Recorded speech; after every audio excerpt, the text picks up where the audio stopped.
In a quiet little town, there lived a very old man, hair white as cotton, hands marked by time. His name was Vincent. He had no great wealth, only a few acres of land that had belonged to his family for 3 generations. He had one grandson named Lucas, in his early 20s, full of dreams, but empty of patience. Did he work? Only when absolutely necessary.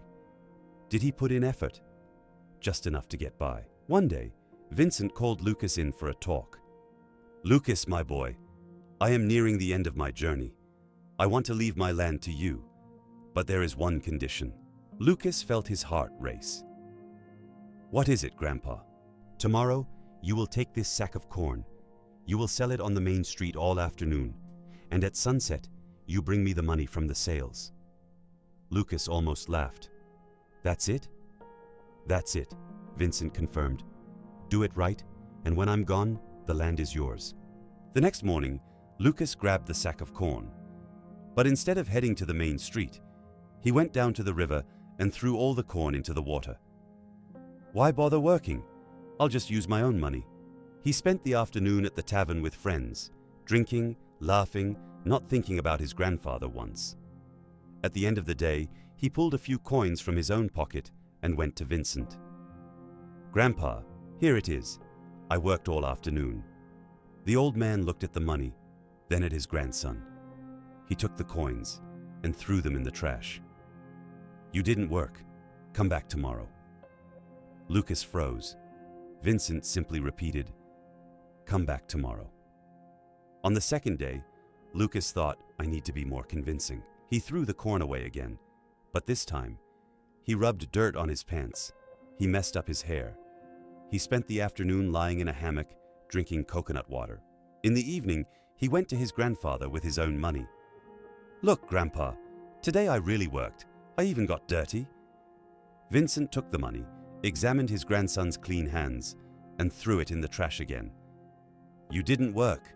Lucas was even more confused, desperately trying to figure out how his grandfather always knew he was lying. "Come back tomorrow," his grandfather said again. "It's your last chance." That night, Lucas couldn't sleep. How does he always know? In the morning, he looked at the sack of corn and made a decision. "I'll actually do it, just to prove him wrong." The sun was blazing. Lucas arrived at the main street, bent under the weight of the sack. "Fresh corn!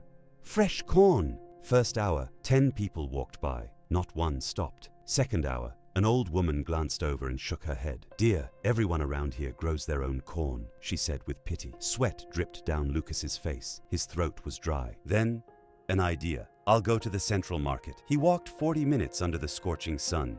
At the market, he approached a vendor. "Sir, I need to sell this corn." The man looked it over. "It's a bit wilted.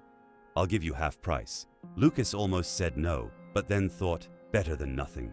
He sold it. Then he went from stall to stall. He learned to smile even when people said no, to say thank you even when they ignored him. The hours passed. The sun began to set. When he looked at the sack, it was empty. His hands were trembling. Not from fear, from something he had never felt before. Genuine pride. He counted the money, put it in his pocket, and walked home. "Grandpa, I did it." Lucas held out the money, hands dirty with earth, shirt soaked in sweat. Vincent took the money and threw it in the trash. For a moment, Lucas just stared, disbelieving. Then the anger came. Hot, genuine anger. "Grandpa, how could you?" The words poured out like a flood. "I worked. I sweated. I was ignored, humiliated. I almost gave up. I walked miles under that sun, and you just throw it away." Tears of frustration rolled down his face. "I gave everything I had." Vincent watched his grandson cry. Then, with a calm that stood in stark contrast to Lucas's emotional storm, he said, "I know you worked, my son."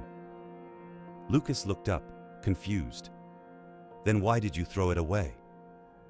Vincent smiled for the first time in 3 days. "Because on the other 2 days, you didn't complain." He paused, letting the words sink in. "On the first day, you didn't react. On the second, neither. Because that money had cost you nothing. But today you felt it. Because today you invested something that cannot be faked. Your effort, your dignity, your soul. The money you brought me on those first 2 days was worth nothing, because it had none of you in it. Today, the money you brought me is worth everything, because it carries your dignity inside it. Vincent stood up, reached into the trash, cleaned off the coins, and handed them back to Lucas. The land is yours, not because you sold corn, but because you learned what it truly means to work. Months later, Vincent passed away in peace. Lucas inherited the land, but long before that, he had already inherited something infinitely more valuable. Years later, when a nephew asked how he had become so successful, Lucas told him the story of the corn, and he ended with this: "My grandfather didn't leave me land, he left me character, and character is the only inheritance no one can ever take from you."